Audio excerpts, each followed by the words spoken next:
ഏട്ടനപ്പോൾ വീട്ടിൽ വന്നാലും ഒന്നെങ്കിലും ഒരു ചെറിയൊരു ഔട്ടിങ് അല്ലെങ്കിൽ ഒരു ട്രിപ്പ് അതെപ്പോഴും പതിവാണ്. ഞങ്ങൾ രാവിലെ എണീറ്റ് വന്നത്തേനും അച്ഛൻ വണ്ടിയൊക്കെ കഴുകി വെക്കുന്നുണ്ട്. സാധാരണ ഞങ്ങൾ എപ്പോഴും പോകുന്നത് ഞങ്ങളുടെ വണ്ടിയിലാണ്. ഞങ്ങളുടെ വണ്ടി ചെറുതായിട്ടൊന്ന് വർക്ക്ഷോപ്പിൽ കയറ്റിയതുകൊണ്ട് തന്നെ ഇന്ന് നമ്മൾ അബിയുടെ വണ്ടി എടുത്താണ് പോകുന്നത്. അവർ രണ്ടാളും സിറ്റ് ഔട്ടിലിരിക്കുന്ന ഗ്യാപ്പിൽ ഞാൻ നേരെ അടുക്കളയിലേക്ക് പോയി.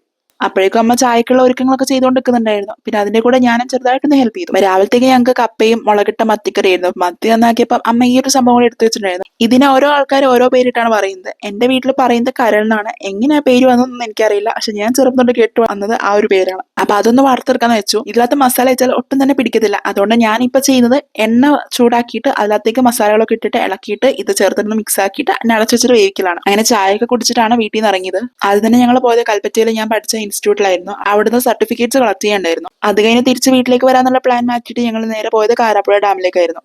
അതിലെ കുറെ നേരം നടന്ന് ക്ഷീണിച്ചപ്പോൾ ഞങ്ങൾ ഒരു കരിമ്പ് ജ്യൂസും കുടിച്ചിട്ട് അവിടുന്ന് തിരിച്ചു. അങ്ങനെ വരുന്ന വഴിക്ക് നല്ലൊരു ഹോട്ടൽ ഉണ്ടപ്പോൾ അവിടെ ഞങ്ങൾ ലഞ്ചും കഴിച്ചു. അങ്ങനെ വയനാട്ടിലോട്ട് tata bye bye see you പറഞ്ഞിട്ട് ഞങ്ങൾ നേരെ വീട്ടിലേക്ക് പോകുന്നു.